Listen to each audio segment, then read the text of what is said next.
So I suggest we start. Hello, everyone.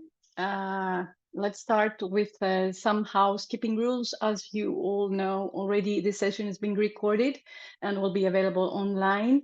So please, unless you're the speaker or you're speaking at this time, please mute your microphones. You can use the chat for questions or comments, and I hope there will be a session in the end for questions and answers. If not, at least for the Innovate intrinsic beneficiaries, in case there are questions that we don't have time to discuss in this during this session due to the strict time plan, you may contact your monitoring partner and we'll come back to you for more information. So my name is Cristina Garufalia. I'm a project manager at the International Collaboration Division at Coralia. Coralia is an intrinsic project partner. I will be filling in for my colleague Orpheus today because he was unable to attend. Coralia implements a series of initiatives to stimulate innovation and entrepreneurship. And these include the organization of training events and the design and implementation of very important entrepreneurship incubation and acceleration programs. These include, for example, the most prominent business accelerator in Greece called EGG, Enter, Grow, Go, in collaboration with Eurobank, the Startup Entrepreneurship Program, Start a Business, in collaboration with King's Trust International, and the Business Incubation Center, ISA Big Greece, in collaboration with the European Space Agency. Coralia has founded 3 clusters with more than 170 members. The clusters are about nano microelectronics, space technologies and applications, and gaming and creative technologies and applications. And of course, we're involved and we're aiming at building strong European international collaborations because we aim to facilitate the internationalization of SMEs to their targeted markets and create new industrial competitive value chains. So with this short introduction, I will share my screen with today's presentation.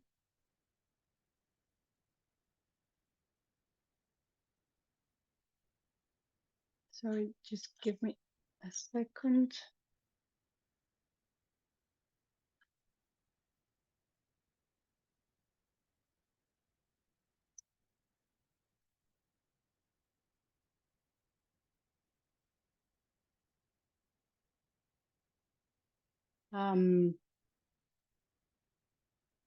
So could you please let me know if you're seeing my presentation in full screen or in not in full, in present. Not in full. Okay, let's swap. What about now? Yes. Great. Okay, so let's start with some sailing tips. Start smoothly for the introduction. So, as we all know, a ship in the harbor is safe, but is this what ships are made for? You know, starting a business and owning a business, running a business is more or less similar as to taking a sailing trip. There are quite a few common points. At first, you need to know where you want to go and plan your trip so as to reach your destination. And of course, as you carefully select your crew during your trip, you need to carefully select your team members that will complement you along the way.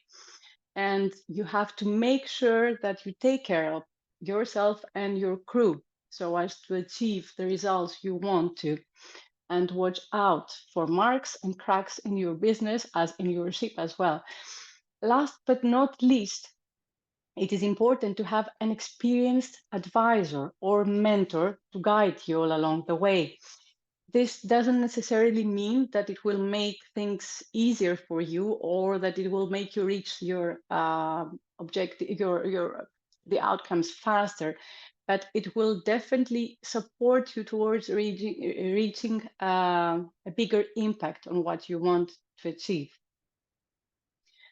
So if one Googles what is a business model, more or less, they will meet such a definition. This is a model that describes how a company creates a value, delivers it to the customers, and generates revenue. So more or less, it's a blueprint of how a company operates.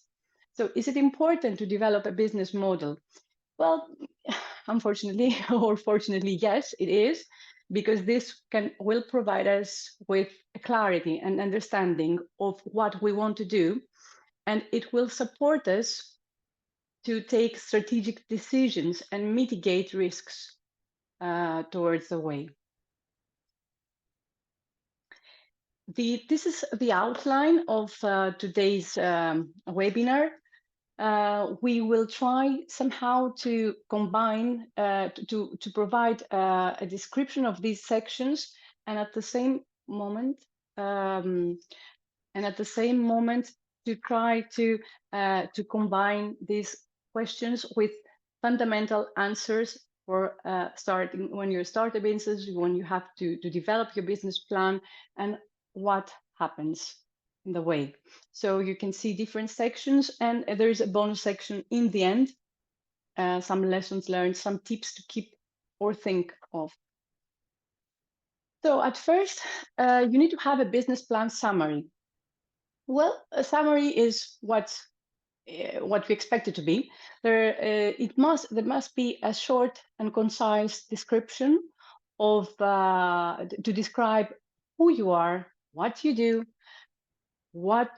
which are your customers, and what do you sell, whether it's a solution or a product. And this needs to be done in a very short and concise way. You need to have more or less half a page, maximum 1 page. That would be welcome. And these are more or less the things that you can see and painted in bluish. It's the things that you need to put in your summary. So explain your business idea, what you sell, where you sell it, to whom. Explain probably the name of your business, why you chose this name, and include your business goals. Not much, not many, not few. 3 to 5 goals will do, but please remember to combine it with a time plan. Your goals need to be combined with a specific time plan so that you increase credibility of your sayings. Of course, because it's not always about a product or a solution, but most of the times is about a whole business, a whole company. It is important to also describe financial objectives. Again, connected to a specific time plan. For example, to describe the turnover you hope to achieve, to state the amount you need to start your own business if you are a startup, and explain where you will get the money. What is very important here is that this part, even if it's the first part we present, it needs to be completed in the end. Why? Because you need to have a complete and clear idea of what you're doing, how you will be doing it, which tools and channels you will reach to achieve it. So despite being mentioned in the beginning due to its importance, you really need to compile it in the end of the process. What is interesting is that this part is also good to be available not only in written form, because you sometime you might need to pitch your idea in front of an audience, and you might not have much time.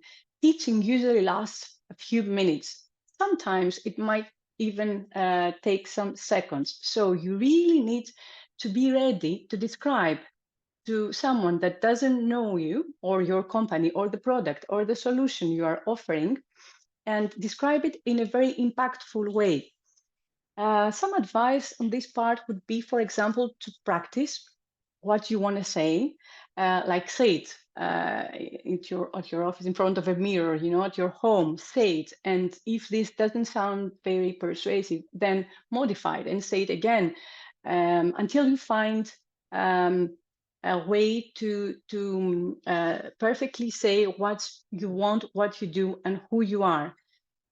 And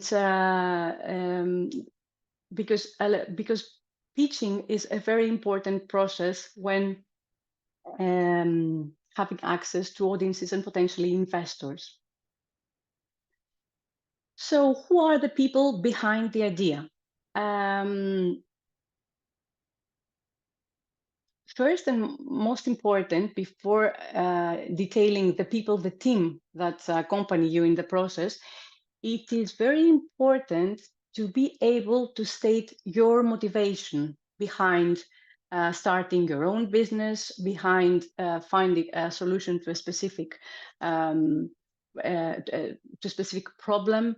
What is your vision towards offering a specific solution? And this is quite important because this can reveal also other characteristics about your personality and your character related to the ones that follow. Previous work experience is also very, very important, maybe a bit more important than actual academic skills, because previous work experience show what actually is the target market we want to address, we want to talk about. And it's not necessary that you need to be working in the exact same field that your product or solution is related to, but it might mean, sorry about that, it might mean that you have experience from the market and you have recognized a specific gap. So in your work experience, you want to combine to provide products for different sectors. You want to combine to expand to other sectors. So it's very, very important. Another very important part of the team, of the people of the company, is the interests and hobbies.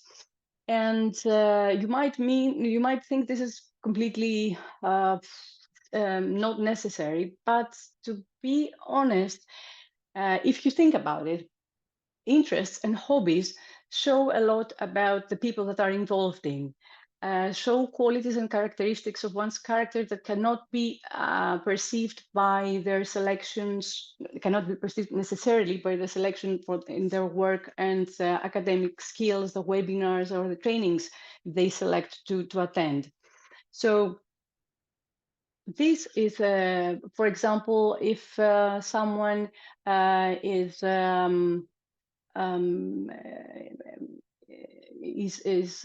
doing some team sports. This might mean that they like to work in teams, they are committed to what they do, so it shows a strong character. So please do not forget to include this part when describing your project team. Another very important part when describing this is a kind of advice when you are dealing with issues of equity between co-founders of a company, is to take into account the following. Sometimes we usually split, the company when this is established based on what the work that has been done somehow previously. For example, we start a company together, and because I have the idea and you are allocated the first programming or the first testing, then we split somehow the percentages, of the company like that. But my advice would be to think about it, to think about not about the work that was done before, but to think about the work that will be done afterwards. Meaning that the entrepreneurship journey is a long one. A company might be established in a few months, but in the meantime, in order for a company to reach its targets, it might take years, maybe 5, 6, 7, even 10 years. So it would be very, very useful to plan this part along with the people that will be committed to travel with you towards this long journey of the entrepreneurship. So, what is your product and service? So this is, let's say, the most technical part of the business. You need really to know very, very clearly what is your product. You need to be able to explain it with a very plain way. Do not include here things that might not be understood or might be understood by a very specific audience. And including a graph or a photo, especially for products, might be useful for you to do, because it might be easier to explain for other people to understand. You need to describe, if you have different types of services, this needs to be clearly described. And it is okay if you have different versions of the same product, or and you choose to start with only one of them, for example, because you want to check the market and see how it goes, and then modify and reschedule, replan somehow in order to grow your portfolio. But it is important to know, to have a roadmap of when and what type of products you will plan to develop. So it is okay to have different versions, but this needs to be somehow clear in your plans and in your head, that there's a time plan for everything else to go out in the market. So who will be your customers? So great, we have this wonderful idea, a wonderful solution, a wonderful product, but is there other customers for these products and solutions? Because according to, history has shown that according to experience, there were always quite a few interesting, good ideas and products, but because they were somehow available in the market in prematurely, or that the customers were not ready to accept such a solution, to receive such a solution, then they didn't proceed somehow. So you really need to be very, very specific and find detailed information about your target market. So it is important to know whether you are planning to sell to businesses or individuals. For example, your plan will be very different if you are going for wholesale markets instead of retail market. And then what is most important is to know the typical customer, the demographics of your typical customer. For example, in terms of age, of geographic background, in terms of wealth status, in terms of even habits, because this will provide you with a baseline. This will provide you with the profile of your main customer. And this customer will be more or less be your most frequent customer, which will provide you with the biggest share of your income somehow. And if we can be based on this customer, then we could expand to customers with other demographics as well. And you need to have a very detailed profile related to the audience of your customers, and know, for example, from which parts they are attracted. They might be attracted, for example, by brands, or they might be attracted by speed, depending on what you sell, on what you provide, or they might be attracted by good quality products. So it might also be good for you to make some trial sales to check, your audience, to try to identify what is going on. For example, to provide your product or your solution for free and see how popular it is, and make sure in this way that your target audience is the one that you expect it to be. So another very, very important part is that you validate your market. So there is a substantial market, but you really need to knowing your customer doesn't necessarily means that you have validated the market, because sometimes we all make assumptions, and we see in the end, the result shows that this assumption shouldn't have been accepted from the beginning. So it's necessary to research on that. Hopefully, we live in a digital era, and there is plenty of information available. So through internet and platforms and databases, we can use information related to our market. We can do some on-site research. For example, we can ask our potential customers what they think of our business, and use questionnaires, for example, and say, would you buy this product or this service or this solution, and try to expand a bit and ask people that we do not know, because one of the most common mistakes we usually do is ask our family and friends, say, oh yeah, I've got this wonderful idea, what do you think, would you buy it, do you think it's interesting, or would it be useful? And then the thing is that usually, family and friends are kind towards towards us. Maybe they don't want to make us feel bad about, or they're over optimistic, or they're not, the suitable audience to ask, because they do not represent an important percentage of the market. So even if they have the best of the intentions, their feedback might not be the one that is valuable for us in this process.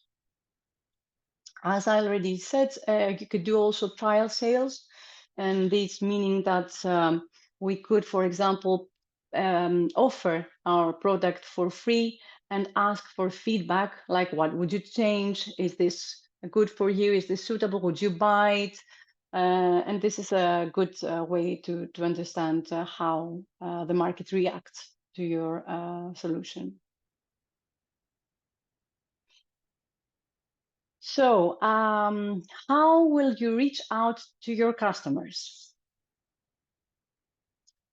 Plenty of ways to reach to the customers. Apart from the traditional ways, we all know we live in a digital world.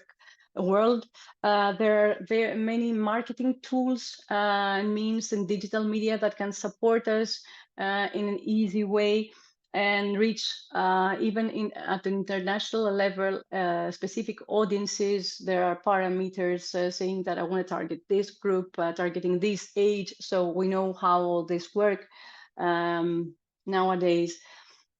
What is very, very important here to take into account is that we need to be cost efficient. What we miss to do is that we do not combine the cost of a marketing approach, of a marketing method that we're going to use, with actual customers, with actual revenue. And this is where we lose what we can earn, from this process. Somehow we say, yeah, I will post in, I don't know, Facebook, on Instagram, or use this social media, and I will be very modern and look smart because I have developed this logos and etc. and leaflets and whatever. But you must not always you must always have in mind that during this process you are running a business. You must not forget where you start from. You start from having you have a motive, a vision to develop and sell something, a service, a product, a solution, and you need to clearly have a close connection between whatever you do and the actual result. Of course, results might not always show from the first approach or from the first process, but you need, for example, in case you decide to do some marketing campaigns, this must be quantified between the the money, the cost of these marketing campaigns, whatever this is, it might be traditional, it might be digital, it might be combined both in both ways. You might even consider to hire consultants, a company, or other individuals that can support you towards this direction. But you must remember to always have in mind what is the expected return of investment towards acquiring customers and towards receiving a specific revenue when you talk about reaching your target audience. Oh, well, how do you compare with your competitors? Well, do you imagine that if there was a monopoly and one could sell their own product at whatever price they wanted and do whatever they want? So hopefully for all of us, our customers and clients, there is an increased competition and there is an arena of wonderful ideas in the market and solutions compete to each other. So we have plenty of options to select. So it's intrinsically important to know your competition. How can I know my competitors? Well, you can find information about my competitors. You can, for example, try to find, to list them and study them, who they are, where they are located, what they sell exactly compared to, to what you are planning to sell. How much does it cost? At what price they sell it? How big their business is, and what are their main strengths and weaknesses. This information might not be always publicly available, but you might be able to find this information. It is important that you have this information because this will give you an idea of how the market that you want to target works. And if you are you do not know your competitors, you might offer something that is already offered in the market, and then it makes no sense, as you understand. This is the part where a SWOT analysis is necessary. It's kind of a difficult process. It's not really difficult. As a process, is a very, very simple, but it's difficult because for most of the people, it is easy to fill in quite a few bullet points under strengths and weaknesses, but there are not many, in strengths and opportunities, but there are not many bullet points under weaknesses and threats. So each section provides us with very, very important information about where we stand on an individual base and on a more broader base, because under this SWOT analysis, we include, for example, the strengths, that it's positive information about our business and saying that what are our strong points that will make us differentiate from others in the market. But at the same time, it presents all our weaknesses, and that will be all the obstacles that could stand in the way towards this process. And of course, we have opportunities and threats, which are external factors which we need to take into account in case we are planning to develop a product or a solution, a service. What is very, very important is to be knowledgeable and respectful. Sometimes we are very, very optimistic, be respectful of what is offered in the market, and do not underestimate the competitors or the potential competitors in the same market as you. About unique selling point, this is a very, very important part here. This is what makes your business different from the competition. This is the reason why the clients, the customers, will stop buying another product and will start buying your product, because you have this unique selling point. just take a few seconds here. If you cannot think of a single point of sale for your product, then you need to rethink. If your product is not at all different than what is already offered in the market, you need to refine your business idea. There must be something that will differentiate you from all the other competitors in the market so as to be able to achieve the results you want. How will my company operate on a daily basis? Oh, well, boring, dull, and not interesting at all. Yeah, but very, very necessary. It is very important to plan the everyday operation of your business. For example, sorry, hello? Is there a question or a comment by someone? I cannot see you, or was there a microphone that was open? I think it was a microphone open. Okay, thanks. So you really need to think about, for example, the production. If you develop a product, how long will it take you to do that? For example, product may come in parts. If you buy it or buy parts of it, how long will it take to be delivered to you? And what does this mean for your customers? If one customer orders a product, will the delivery costs be included in the cost, or there will be an extra charge? And when you will be paid? These are some choices that may affect your business operation. They may sound trivial, but indeed there are things that need to be taken into account. For example, imagine you have a very, very important client that of course you want to be there for him and deliver on time, and one of your suppliers informed you that there will be a delay of, I don't know, 15 days, and this is of crucial importance. So this will also affect your business on a daily basis. You have to make sure that all aspects are taken into account. For example, transportation. You need to pick up, or you need to pick up stock or meet customers. What will be the cost?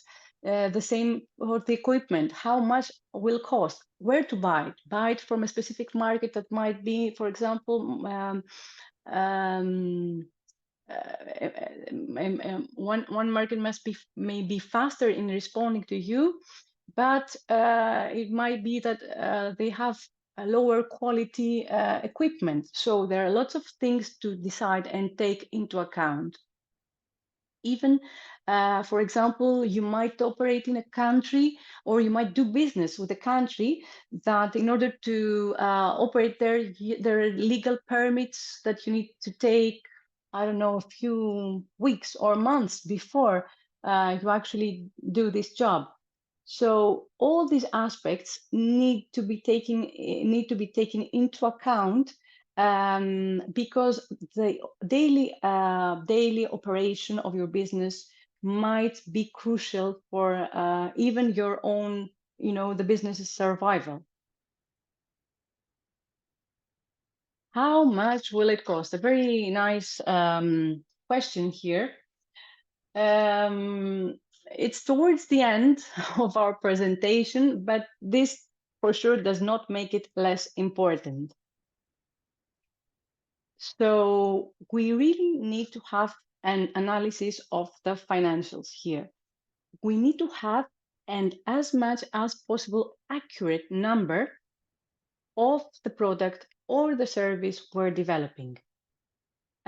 We cannot have assumptions here. We need to have something very specific in mind. If, for example, something is in parts, we need to, in order to calculate a unit, we should calculate the cost of each part, and then have, a total amount of the cost. We need to take into account, for example, raw materials that we might need, the cost of development, overheads, salaries, subcontracting costs, anything that will be needed to start from zero, from scratch, into delivering a service or a product. And anything that contributes must be in there. And how much will it cost? Now, we do have some ideas of calculating this cost. So, for example, we can go top down to the market, check what the competitors do. Sorry, I thought that I thought that I went in the. Okay, how much? You see, number 10. How much money will you make now? Because I think there was a problem with my slides. We can see. Okay, Yes, great, indeed. great, thanks. So, how will you calculate, the money you can make from what you are producing? It is very, very important to have a detailed sales forecast. This will show you how many sales you will plan to make during the first year and how much money you will receive. It is very, very difficult to know, so you need to be prepared. But you have to do a very detailed job towards this process. For example, step by step, create an example with months. Month 1 should be your starting month plan to start your business. So you need to define the sales you expect to make each month. And as we said before, these numbers need to be somehow grounded, not be over optimistic or underestimate factors that may affect you during the whole process. You need to calculate how much money you will make each month and describe the assumptions you may have made, because indeed external factors may affect your the decision you will take. What you really need to take into account is that when a product is sold, this doesn't correspond to direct money in the cashier. We cannot put numbers on the sales forecast without having a very, very grounded thinking. Because, for example, 1% of the market is a very small number, but is 1% of the market. It might be a huge number for specific markets. And if you say, okay, I will put that I will get 1% of the market, it has to be really justified and to be the result of a careful consideration and specific data that you can reach this outcome, this result. It is important to know that sales is not the same as cash flow. There will be things to be taken into account, payments that need to be made from utilities, taxes, staff costs that you will need to have a liquidity in your cashier. And this means that some time delays might affect you during, we talked about this before, your daily operation of your business. So please do not put attractive numbers in the sales forecast and try to incorporate even uncertainties that might come up. Regarding the cost, what will be the price of a product that you would put in the market? There are two ways to calculate it, the potential price of what you are selling. The one process is to go top down, for example, to go to the market, check what your competitors that you have studied and listed and analyzed them very, very well, what your competitors sell, at what price. And if the price in the market is already higher than the one that you are planning to sell, then we can say that there is a margin for you to have some profit. Of course, you can select to sell higher than the price that is already available in the market. But again, as we said before, this needs to be completely justified so that you are able to attract your customers and your audience, because it needs to be acceptable by the market. If you sell higher something that is already sold, but you do not have this unique selling point we described earlier, then it is most probable that you won't reach the results you want to achieve. Another approach to calculate the potential price of your product is to calculate the cost and discuss with your team what would be a satisfactory profit margin with you and your team. Of course, here again, you need to be realistic and be market aware that you have you find the right balance between maximizing your profit, but at the same time remaining competitive with your market, because even if you have a unique selling point that makes you differentiate from anyone else, this might not allow you to increase the price of the product too much, might not be accepted by the customers that you are planning to reach. So heading towards the end so that we're able to allow for some discussions, some lessons learned. I think there's a saying that if you want to go fast, go alone, but if you want to go far, go with someone else, something like that. So it is very important to have a good team and make sure that the team is, sorry about that the team is there for you and you cooperate on good terms. Team complementarity is very, very important.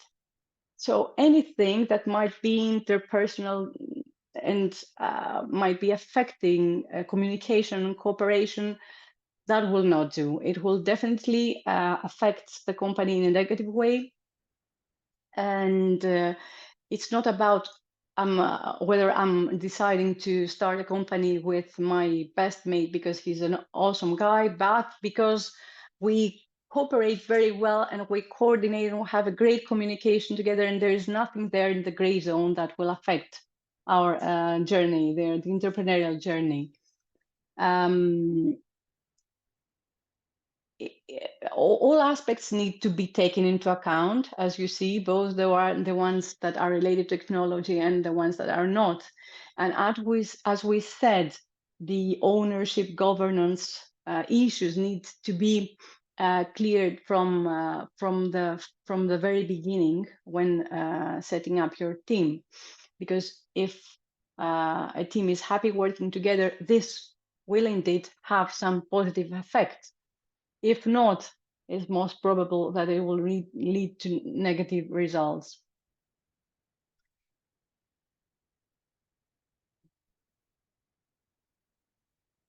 Okay, some final tips, piece of advice here. It is important, it is common for people that are in the market, that have some work experience and decide to start a business, to launch a startup. They think they know, the market, how it works, the potential customers, the target, the groups, the customer groups they want to reach. Please do doubt what you think you know. Many mistakes are made because we think we know something and things have changed, or things change really quickly in our everyday lives. So market changes fast. So maybe something we used to know 2 years ago, it's not the same as it is now. So it is very, very important to doubt what you think you know, and not because if you think you know something and it is not correct, then we create assumptions. And if we base, for example, our plan in assumptions, our sales forecast in assumptions, then it might not end up very well. It is good to have some complementarity in the team. okay, there are individual entrepreneurs that have excelled. We know some examples, but it is very important to include people in your team and that are complementary to you. For example, one person might be more introvert and might be addressing more efficiently strategic issues or planning issues, and another person might be more extrovert and might be more suitable for marketing and sales and talking, to potential investors and people that will be interested for your product and service. No one can know everything, so it's impossible to do everything on your own. Another issue is that another tip is to try to answer to difficult questions before these come up. For example, are we competitive? Is there a market for our product? What happens if this parameter in the market changes? So meet every challenge to become more effective. Do not try to avoid these challenges. Do not try to avoid these questions, because they will be there, and most probably you will meet these challenges again when they have become harder to address, harder to deal with, and they might be even harder to address them at all. So it's very, very important to address the issues before they come up, so that you're critical, you're open-minded, and you are one step ahead of what is coming. So as a tip, I'm trying to conclude this presentation, as a tip is like to be your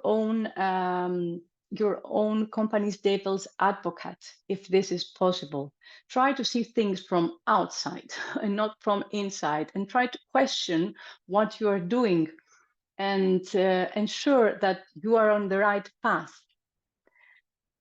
One last point is a bit poetic, though, but always important, is to enjoy the journey, because it's as we all try in the meantime to achieve our goals, we should not lose sight of our journey, because this is what will make us wiser. It will make us more experienced, will offer us knowledge that we didn't have before. And this hopefully will help us reach our destination. I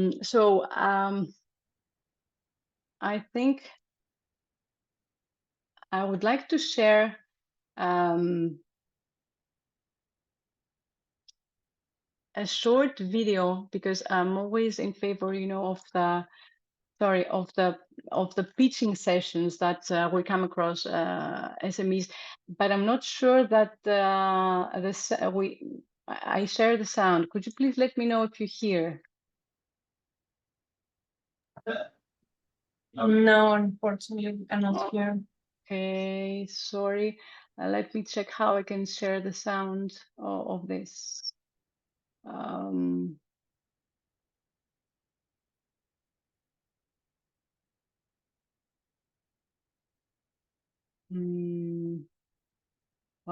I've checked everything before this webinar and everything worked perfectly fine. Christina, sorry, I think you need to unshare, and when you share again, there's a little okay, spot. thanks, Maria Joao. Audio or something. I will do that.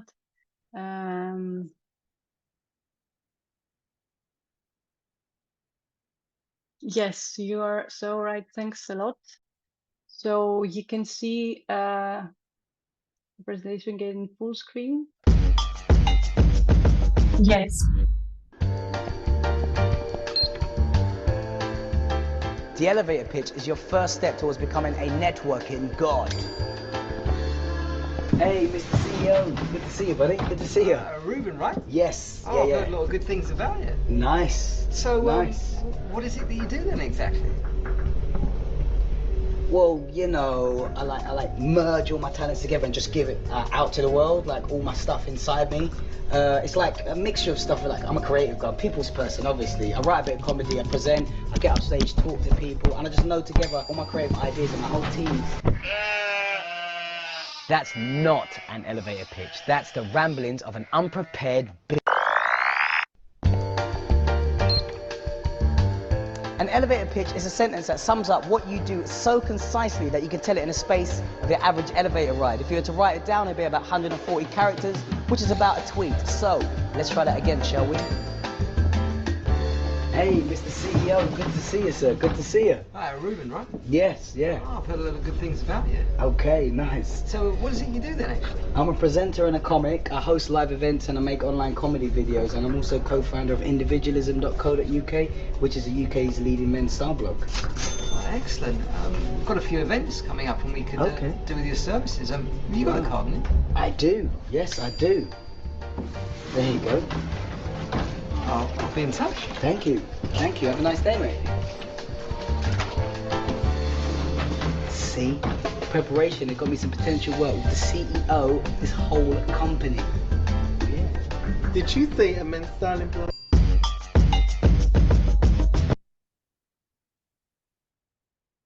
So that was a very quick example of how you should be able to pitch, but and how you shouldn't. And I don't know if we have time for. I have prepared a few more slides, but I don't believe we will have more time. But thank you for attending this webinar. And I don't know if there are any questions or discussions or comments you would like to share with us today.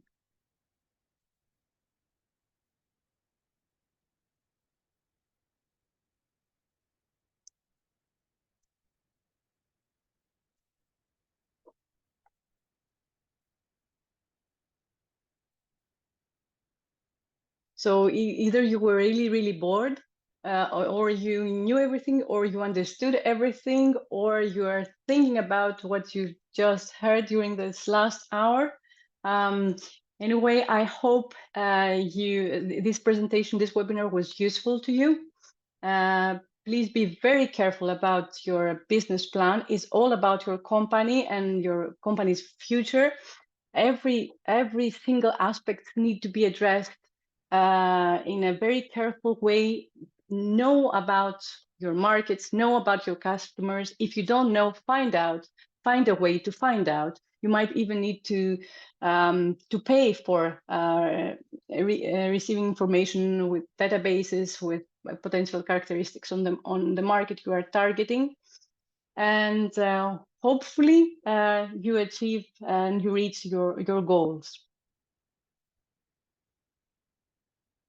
So thank you, and we expect you to the rest of the In Transit webinars. Thank you very much. Thanks a lot. Thank you, Christina. Bye-bye. Bye. Thank you. Bye-bye. Bye.